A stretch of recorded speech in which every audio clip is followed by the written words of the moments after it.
What is up, DC fans, and welcome back to my channel. Today we are talking about the brand new episode of Doom Patrol. This is episode 10, Hair Patrol, and I know what you guys are going to say. I missed last week's episode.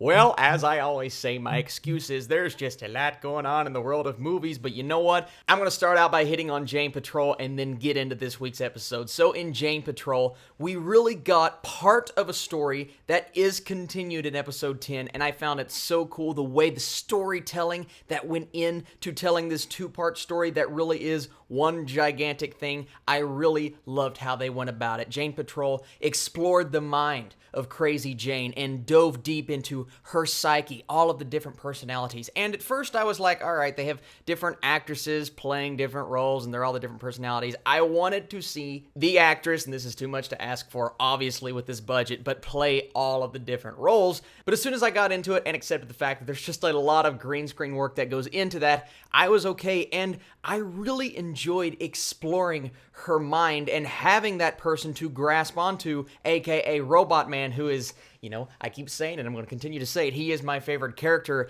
He kind of went on this journey, met all of the different personalities, and learned a lot about himself in the process. So that episode last week, I'm sorry I couldn't talk about it more in depth. It was really entertaining, but while all of that was going down, while they were asleep, being conjoined, I guess, by the mind, which is pretty cool, we got this week's episode, which is Hair Patrol. So in Hair Patrol, Vic and Rita face a dangerous man known as the Beard Hunter, who has been activated by the Bureau of Normalcy to find Niles Caulder. Now, that's not the only thing that goes down in this episode. In this episode, we learn kind of the origin story, not necessarily the origin, but where Niles was earlier on in his life, and in a way, the love story that goes down between he and another character, and that exploration was one so unexpected, so out there and weird, because you have a character that you never would have seen a relationship with, because it starts out so strange, but it develops into something, and a lot of it has to do with the performance. Timothy Dalton, I mean, you know the guy is going to slay it in this role, but this really is the best I have seen him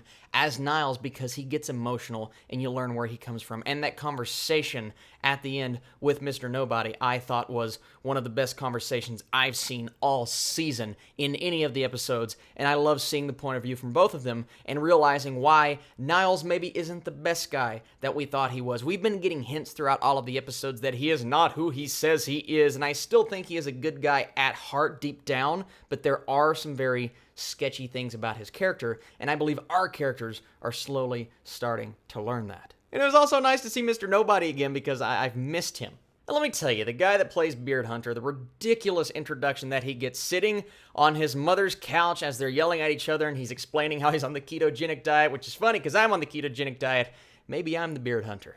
But it's just like your typical weirdo who lives at home and doesn't really know what he's doing in life, and then you realize that the Bureau of Normalcy is after him because of his special abilities, and then you see what those special abilities are, and I was blown away with his character from the fact that he started out so dumb. I'm going to say dumb because a lot of things in this show are dumb, even though they are fantastic in their own special way.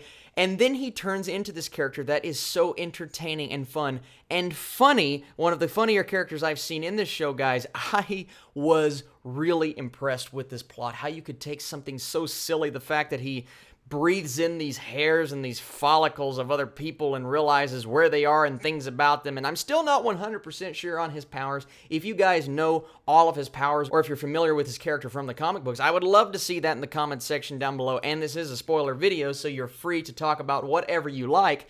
But I just liked his character. He's odd, but he fits in with the quirky nature of the show as a whole. You get more time with Vic in this episode, which I like. I'm warming up, guys, and I know I've had so many people in the comments, Austin, why don't you like Cyborg? It's taken me a while to warm up on the actor, but I really think he is starting to find his footing as Cyborg. The more I see him, the more I like him, and it really is a testament to the directing and the producing and everything that goes into making a show like this. It is very well handled from a technical standpoint, but I do believe the thing that has impressed me most about the show is the acting. Yes, you have very talented people like Brendan Fraser and Timothy Dalton, like I said, but it's the ones who I did not know that much about who have really been impressing me over the last few episodes. Crazy Jane was awesome in the last episode. She is slowly becoming one of my favorite actresses, or actors in general, on the show. And then Vic, he's getting better. He's coming into his own, and he really is a solid cyborg at this point. So overall, guys, this week's episode was crazy and outlandish. It is what we love about Doom Patrol. And I like where we ended up with the creature attacking him in the dark place. It's like, is he dead? Is he not dead? He's probably dead. I would not like him to be dead because I think his character is funny. And I like how the Bureau of Normalcy is really playing a bigger hand in this story than I expected them to when we were introduced to them. And I'm interested to see where their aspect of the story goes and where the story goes in general, because they're getting closer to figuring out what happened with Niles, and I am there for it, man. I am there for this show. I really love what's happening right now. Thank you guys so much for watching this video. I will try my best, I can't 100% guarantee it, to be back next week with another episode of Doom Patrol, talking about episode 11. Now, next week is Avengers week, so there's going to be a lot of Avengers-related videos, so if something happens, I will definitely be back for the episode following, but episode 11, I'm going to try my best to make it. I want to hear your comments in the comments section below, and I appreciate you watching this video. You guys are the absolute best. I can't wait to see more Doom Patrol, and that Swamp Thing trailer, though, man, that was cool!